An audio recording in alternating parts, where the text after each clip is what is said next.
नमस्कार दोस्तों, I hope कि आपकी तैयारी बेहतरीन चल रही होगी। जैसा कि मैंने आपको अपने इंट्रोडक्शंस के वीडियो में बताया था कि मैं आपका दोस्त और आपका होस्ट, जनरल स्टडीज का मेंटर और साथ साथ जनरल साइंस का भी मेंटर हूं आपके साथ। ओवरऑल हमारे इस पार्टिकुलर चैनल पे अगर हम बात करेंगे general studies that is called GS का, तो जिसमें आपको Indian polity, economy, history, then आपका ज्योग्राफी और एक साइड में आपका जनरल साइंस जो आ जाता है physics, chemistry and biology. So overall SSC में जितना भी एग्जामिनेशन है, चाहे वो आपका मिसलेनियस सर्विस हो, सीएचएसएल हो, एमटीएस हो, सीजीएल हो, या कह सकते हैं आपका फेज 9 का जो पेपर होता है वो हो सकता है, और साथ साथ सीपीओ का पेपर होता है जो दिल्ली कांस्टेबल का एग्जामिनेशन होता है।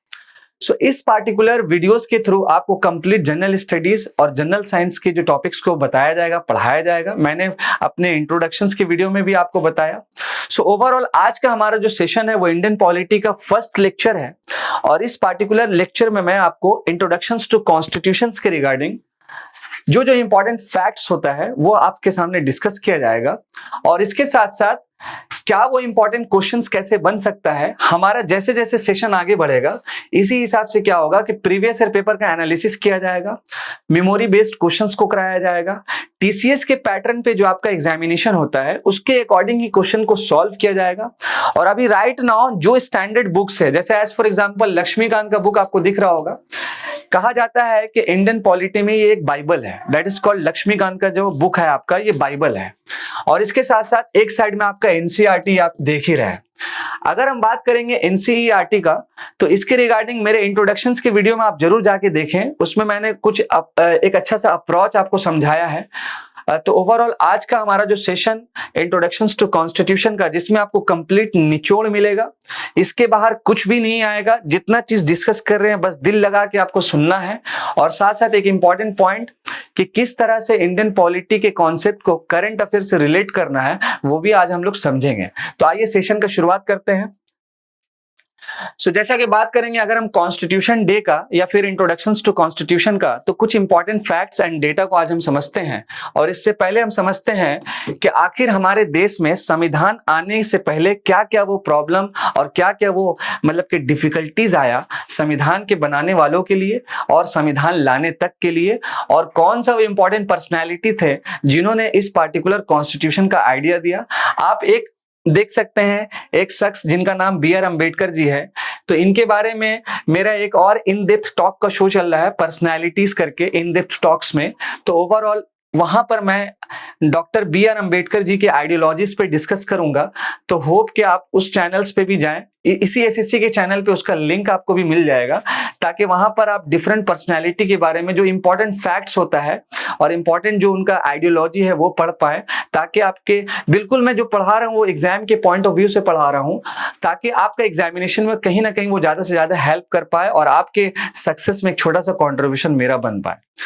अगर हम बात करेंगे इंट्रो टू कॉन्स्टिट्यूशन या कॉन्स्टिट्यूशन डे का, तो सबसे पहले थोड़ा बैकग्राउंड की बात कर लेते हैं कि हमारे देश में संविधान आने का जो बैकग्राउंड है एक्चुअल में वो है क्या, और कहां कहां से क्वेश्चंस बन सकता है। तो आप देख सकते हैं कि हमारे संविधान के बैकग्राउंड यानी कि आने का जो सबसे इंपॉर्टेंट जो टर्म है या ईयर्स कह सकते हैं वो 1934 का है। और इस पार्टिकुलर ईयर में क्या था कि एम.एन. रॉय जो थे, एम.एन. रॉय जी, उन्होंने पहली मर्तबा प्रपोज किया आइडिया ऑफ कॉन्स्टिट्यूशन का कि हमारे देश में एक जो है हमारा संविधान, एक हमारा बुक्स आना चाहिए जिस बुक्स के थ्रू हमारे देश को चलाया जा सके। और एक और इंटरेस्टिंग फैक्ट अबाउट बी.आर. अम्बेडकर जी, बी.आर. अम्बेडकर जी वो शख्स थे जिन्होंने अपनी पढ़ाई के लिए क्या कुछ नहीं किया है, और जब इनका आप बचपना पढ़िएगा तो काफी दर्द और दुख भरा है, लेकिन आज देखिए कि उन्हीं के बुक्स को जो हमारा संविधान है जिससे हमारा देश चलता है, और कहीं ना कहीं ये जो निचोड़ है इंडियन पॉलिटी लक्ष्मीकांत जी का है। तो मतलब गजब का सेशन है, गजब का एक मतलब के कह सकते हैं पर्सनालिटी है। अगर इनकी लाइफ को थोड़ा सा भी पढ़ लीजिएगा, ट्रस्ट में एक इंस्पिरेशन आएगा और खतरनाक लेवल पे आप तैयारी कीजिएगा। तो एम.एन. रॉय जी वो शख्स थे जिन्होंने पहली मर्तबा एक आइडिया दिया कॉन्स्टिट्यूएंट असेंबली का। This one term very very important. लेकिन सवाल ये है कि अब ये कॉन्स्टिट्यूएंट असेंबली है क्या। देखिए, हमारा संविधान बनने से पहले एक इंपॉर्टेंट असेंबली बना था जिसका नाम था कॉन्स्टिट्यूएंट असेंबली, और ये जो कॉन्स्टिट्यूएंट असेंबली है ये नॉर्मल कब बना था, तो आपका 1946 में बना था। ठीक है, ये आपको रिमेंबर रखना है। अच्छा, ये क्यों बना? जस्ट बिकॉज हमारे कॉन्स्टिट्यूशंस को बनाने के लिए ये असेंबली बनाया गया और इसका first time idea M N. Roy ji दिए, ये आपको रिमेंबर रखना है। इसके साथ साथ ये जो कॉन्स्टिट्यूएंट असेंबली है 1946 में जब बना, तो उसी के पैरेलल में एक कैबिनेट मिशन जो है एक प्लान आया था, इसको भी आपको नोटेड डाउन करना है। और कहीं ना कहीं पॉलिटी को थोड़ा बहुत हम हिस्ट्री से भी कनेक्ट करेंगे ताकि एक एनालिटिकल अप्रोच आपका क्लियर हो जाए कि how to connect with polity के हिस्ट्री से कैसे कनेक्ट किया जाता है। तो 1946 में कैबिनेट मिशन प्लान आया और साथ साथ कॉन्स्टिट्यूएंट असेंबली का फॉर्मेशन हो गया था। अच्छा, इसका आइडिया जो था वो आपको देख चुके हैं। अब इसके बाद क्या हुआ कि इलेक्शन जो है वो हुआ, कॉन्स्टिट्यूएंट असेंबली का इलेक्शंस होने के बाद वहां पर क्या हुआ कि ड्राफ्टिंग कमेटी एक बना और उस पार्टिकुलर कमेटी में जो ड्राफ्टिंग कमेटी बना था, जो सबसे कहा जाता है कि टॉप लेवल पे कमिटीज है, तो उस ड्राफ्टिंग कमेटी के चेयरमैन कौन बने? तो आप देख सकते हैं doctor B R. Ambedkar.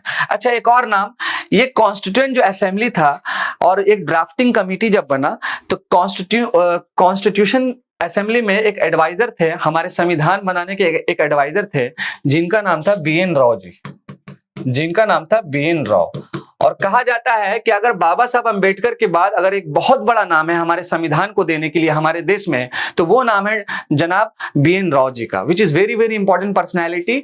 So overall यहां से शुरुआत होता है 1946 से, एक ड्राफ्टिंग कमेटी बन जाता है और उस कमेटी के चेयरमैन हमारे डॉक्टर बी.आर. अम्बेडकर जी बन जाते हैं। और कहीं ना कहीं ये सारा कुछ होने के बाद कैबिनेट मिशन प्लान ये भी आपका आ जाता है। जब ये ड्राफ्टिंग कमेटी बनता है और उसके चेयरमैन जब बन जाते हैं तो कई सारे और भी मेंबर रहते हैं। तो आप यहां पर फाइनली देख सकते हैं कि जो इंपॉर्टेंट पर्सनैलिटी यहां रहते हैं तो लगभग आपका 7 मेंबर्स रहते हैं। तो कई बार क्वेश्चन यहां पर भी पूछा जाता है कि ड्राफ्टिंग कमेटी जो बनता है तो उसमें 7 मेंबर्स जो रहते हैं तो उन मेंबर्स का नाम आपको बताना है। तो ये कुछ फैक्चुअल है, इसको नंबर ऑफ टाइम्स तक आपको पढ़ना होगा और कहीं ना कहीं जब आप नंबर ऑफ टाइम्स तक एक ही कॉन्सेप्ट को पढ़िएगा तो वो रिविजन्स भी हो जाता है और इस पार्टिकुलर एग्जाम में रिविजन सबसे ज्यादा मैटर करता है।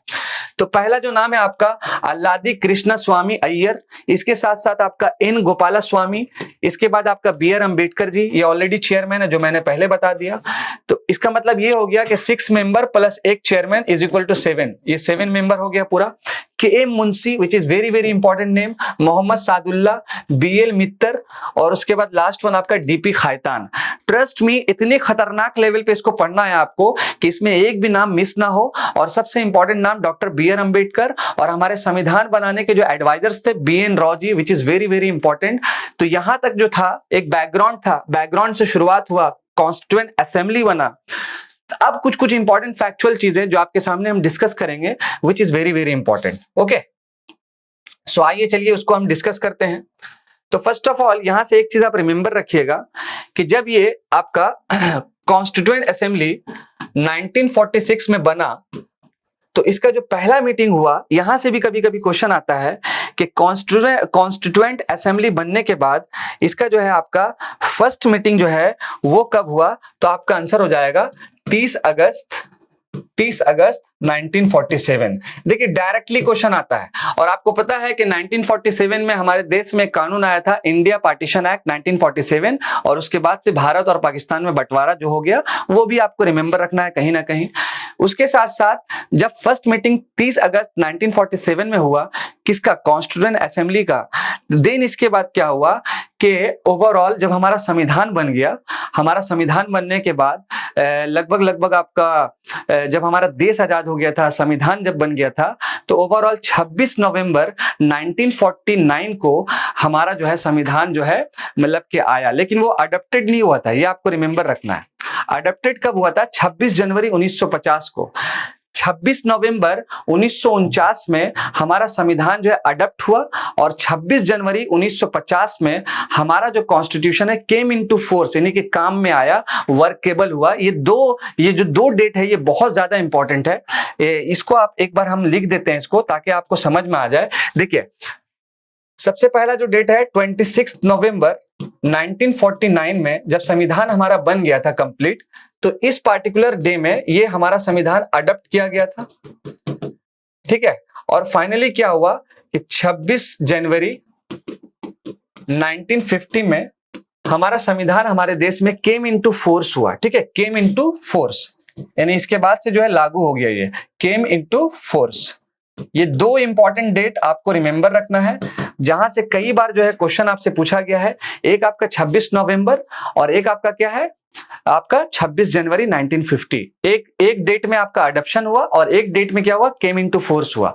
बट सवाल यह है कि व्हाई 26 ऑफ नवंबर, 26 नवंबर को ये क्यों चूज किया गया, ये भी एक इंपॉर्टेंट क्वेश्चन है, व्हाई।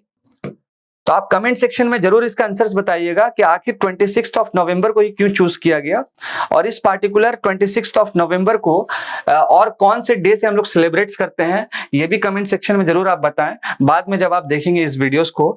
तो ओवरऑल आपको कुछ पॉइंट इसके रिगार्डिंग रिमेंबर रखना है, जिसमें से आपका पहला पॉइंट क्या है कि 26 नवंबर 1949 में, ये जो 26 नवंबर है इसको हम लोग बोलते हैं कॉन्स्टिट्यूशन डे, और इसका एक और नाम है आपका नेशनल लॉ डे। ये दो नाम आपको रिमेंबर रखना है, एक आपका कॉन्स्टिट्यूशनल डे और एक आपका नेशनल लॉ डे। ये दो नाम आपको रिमेंबर रखना है, जो हम लोग सेलिब्रेट कब करते हैं, तो 26 नवंबर को सेलिब्रेट करते हैं, विच इज वेरी वेरी इंपॉर्टेंट। यहां से कई बार क्वेश्चन आया है, ठीक है, यहां से जो है आपका कई बार क्वेश्चन आया है। देन इसके साथ साथ ये जो एक्चुअल में 26 नवंबर का डिक्लेरेशन है, हमारे देश में कौन सा मिनिस्ट्रीज किया है, तो काफी बार ये भी पूछा जाता है।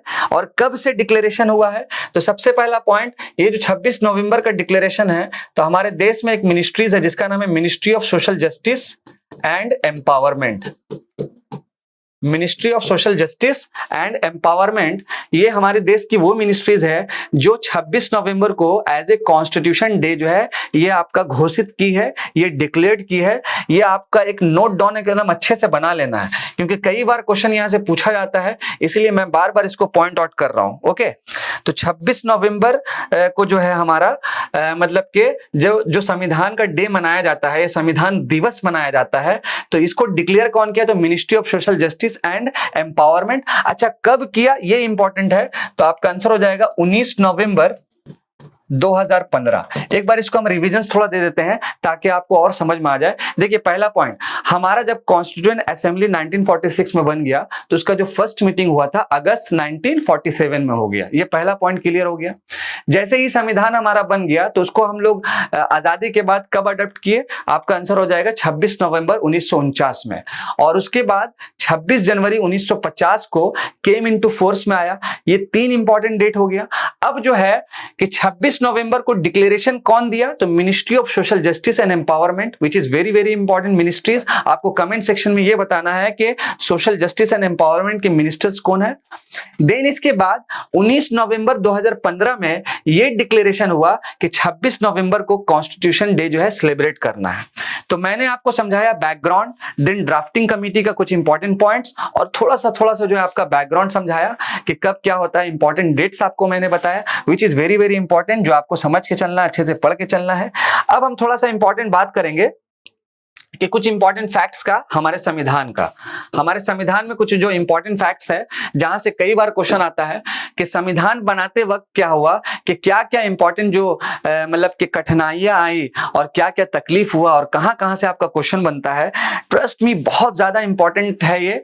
और प्लीज हमारे इस पार्टिकुलर चैनल को आप सब्सक्राइब भी करें, लाइक करें, बेल आइकॉन को दबाएं, ताकि लेटेस्ट जो नोटिफिकेशन है वो आप तक आ पाए। और हम आपके लिए जुड़े हुए हैं, बस आपको हमसे जुड़ना है। आपके आसपास जो भी तैयारी कर रहे हैं, हमारा वीडियो जरूर आप उनके साथ शेयर करें, ताकि उनको वैल्यूएबल कंटेंट्स मिल पाए। मैं आपके साथ, मैंने पहले ही बताया कि इस पार्टिकुलर कंटेंट्स के साथ साथ कई सारी चीजों का धीरे धीरे जैसे आगे बढ़ेगा सेशन हमारा, तो मेमोरी बेस्ड क्वेश्चन हो गया, टीसीएस के पैटर्न पे जो होता है, तो कंप्लीट जीएस का रिस्पॉन्सिबिलिटी ये मेरा है। बस आपको हमारे ऊपर एक छोटा सा जो है भरोसा करना होगा। ट्रस्ट मी, खतरनाक लेवल पे पढ़ाएंगे, तोड़ देंगे और मिल के तोड़ेंगे पूरे एसएससी एग्जामिनेशन को, बस खतरनाक लेवल पे। आइए पहला समझते हैं थोड़ा सा फैक्चुअल चीज, कि the framing of the constitution, यानी कि संविधान को पूरे कंप्लीट बनाने में कितना टाइम लगा, तो 2 साल 11 महीना 18 दिन। और ये हमारे जो बाबा साहब अंबेडकर जी है, खतरनाक लेवल पे है। मतलब क्या कहें इनके बारे में, मतलब हम बता रहे हैं ना कि मेरा जो एक सेशन है उसको जरूर आप देखिए जा करके, बहुत चीज आपको मिलेगा, लेकिन अभी नहीं देखना है, कुछ दिन के बाद देखना है। अभी ये सीक्वेंस अच्छे से देखिए। ठीक है, तो 2 साल 11 महीना और 18 दिन लगा। इसके साथ साथ नेक्स्ट वन आपका कि the original copy of the Indian constitution weren't typed और प्रिंटेड, मतलब जो संविधान का जो ओरिजिनल कॉपी है ना ही उसको टाइप किया गया और ना ही इसको मतलब के क्या लिखा हुआ है, ना ही प्रिंट किया गया। तो क्या किया गया भैया? भैया हाथ से लिखा गया। अब देखिए हाथ से लिखा गया तो हम आगे पढ़ेंगे। They have been handwritten and now kept in a helium filled case। ठीक है, मतलब हाथ से तो लिखा गया, आप समझ सकते हैं हाथ से लिखना कितना बड़ा चीज हो गया, वो भी 2 साल 11 महीना 18 दिन लगा है। ठीक है, तो इसको राइट नाउ जो है अभी हेलियम फील्ड केस में रखा गया है with in the library of the parliament, यानी कि पार्लियामेंट जो हमारी न्यू दिल्ली में है तो वहां पर एक लाइब्रेरी है, वहां पर रखा गया है। और हमारे देश का जो सबसे बड़ा लाइब्रेरी है वो पार्लियामेंट का लाइब्रेरी है, और सेकंड नंबर पे हमारे वेस्ट बंगाल का जो कोलकाता का जो नेशनल लाइब्रेरी वो सेकंड नंबर पे आता है। ये भी आपको रिमेंबर रखना है। आइए नेक्स्ट पॉइंट देखते हैं। प्रेम Bihari Narayan राजादा had written the unique copies of the structure of the India, which is very very important name, ये आपको रिमेंबर रखना है। Originally the Constitution of India was written in English and Hindi, ये चीज point रखना है कि ओरिजिनली में इंग्लिश और हिंदी में लिखा गया है। The constitution of India has borrowed some of its features from a number of countries, मतलब हमारे संविधान को बनाने के लिए लगभग लगभग दुनिया का जो बेस्ट मतलब के कॉन्स्टिट्यूशन है जिससे वहां से देश चलता है, तो बाबा साहब अम्बेडकर जी घूम घूम करके मेहनत कर करके पढ़ करके रात दिन एक करके हर एक संविधान को पढ़ करके क्या किए हैं कि हमारे देश में इस तरह का संविधान को लिखा गया है, जिसमें जो नाम है आपका ब्रिटेन, देन आपका देख सकते हैं Ireland, Japan, USA, south Africa, Germany, Australia और आपका कनाडा। यानी कि अगर हम बात करें फंडामेंटल राइट्स का, अगर हम बात करेंगे डायरेक्टिव प्रिंसिपल इन स्टेट पॉलिसीज का, अगर हम बात करेंगे बेसिक स्ट्रक्चर का, अगर हम बात करेंगे जुडिशियल रिव्यू का, यानी एक एक चीज को जो अलग अलग संविधान से जो है निचोड़ करके लिया गया है। वाह मेरे बी.आर. अम्बेडकर जी, गजब के पर्सनैलिटी है, बहुत जबरदस्त, समझे। तो ओवरऑल अलग अलग संविधान से लिया गया है। नेक्स्ट वन आपका the basic structure of the Indian constitution stands on the government of India act 1935। जब मैं आपको हिस्ट्री का लेक्चर दूंगा, अब तक का सबसे बेस्ट लेक्चर दूंगा, बिकॉज मेरा जो पढ़ाया होगा वो बिल्कुल एग्जाम ओरिएंटेड होगा और कहीं ना कहीं वो आपको हेल्पफुल होगा। तो यहां पर यह कहना है कि जो basic structure of the Indian constitution है वो हमारा कहां से लिया गया है, वो आपका समझ सकते हैं कि गवर्नमेंट ऑफ इंडिया एक्ट 1935, और विच is very very important act जो आपको रिमेंबर रखना है। नेक्स्ट वन, हमारा जो संविधान है वर्ल्ड का सबसे लेंथीएस्ट कॉन्स्टिट्यूशन है। इसके साथ साथ federal system with unitary features. देखिए फेडरल सिस्टम क्या होता है कि सेंटर और स्टेट का रिलेशन, जैसे जैसे सेशन आगे बढ़ेगा तो आपको ये चीज समझ में आ जाएगा। इसके बाद आपका पार्लियामेंट्री फॉर्म ऑफ गवर्नमेंट। देखिए हमारा जो सेशन रहेगा ना, इसमें ये चीज एक और डिस्कस होगा कि भारत के संविधान से थोड़ा कंपेयर करेंगे यूएस का, यूएस, और फिर कंपेयर करेंगे आपका थोड़ा सा हम लोग कनाडा का, थोड़ा सा ब्रिटेन में भी चले जाएंगे, ताकि एक अंडरस्टैंडिंग बन जाएगा कि भारत के संविधान से दूसरे संविधान में क्या कोई इंपॉर्टेंट डिफरेंसेस है। देखिए पहला क्वेश्चन आपके साथ है कि हमारा संविधान पूरे वर्ल्ड का लेंथीएस्ट कॉन्स्टिट्यूशन है। बस आपको एक आंसर मुझे देना है कि आखिर इतना लेंथीएस्ट कॉन्स्टिट्यूशन क्या है, क्यों है, क्या वो इंपॉर्टेंट रीजन है। तो मेरे साथ अगर आप जुड़ के रहेंगे तो मैं आपको टोटल 6 रीजन बताऊंगा कि हमारे देश का जो लेंथीएस्ट कॉन्स्टिट्यूशन क्यों है। फर्स्ट पॉइंट, जो आपको अपकमिंग एग्जामिनेशन जहां आपका रिटन पेपर होता है वहां पर आपको लिखने में भी हेल्प होगा। आई होप कि हमारा जो इंट्रोडक्शन था कॉन्स्टिट्यूशन का वो आपको पसंद आया होगा। हमारे चैनल्स पे जरूर आप बने हुए रहें। और भी जो लेक्चर्स है जैसे आपका रीजनिंग हो गया, इंग्लिश हो गया, देन आपका कह सकते हैं मैथ्स हो गया, तो अलग अलग जो फैकल्टीज हमारे हैं, जो बेस्ट फैकल्टी हैं, वो इसी पार्टिकुलर चैनल्स पे और इसी पार्टिकुलर जो है आपका एसएससी विजन एसएससी का जो चैनल है इस पे आप जुड़ें। कंप्लीट तैयारी का रिस्पॉन्सिबिलिटी हम लोग लेते हैं, बेहतरीन तरीके से पढ़ाई करें। थोड़ा सा मेरा कंट्रीब्यूशन, थोड़ा सा और फैकल्टीज का कंट्रीब्यूशन, और कमेंट सेक्शन में कमेंट जरूर लिखें कि क्या क्या और आप लोगों को पढ़ना है। हम लोग आप लोगों का रिस्पॉन्सिबिलिटी लेते हैं। थैंक यू सो मच हमारे साथ जुड़ने के लिए। मैं आपका दोस्त और आपका host Adnan sir, thank you.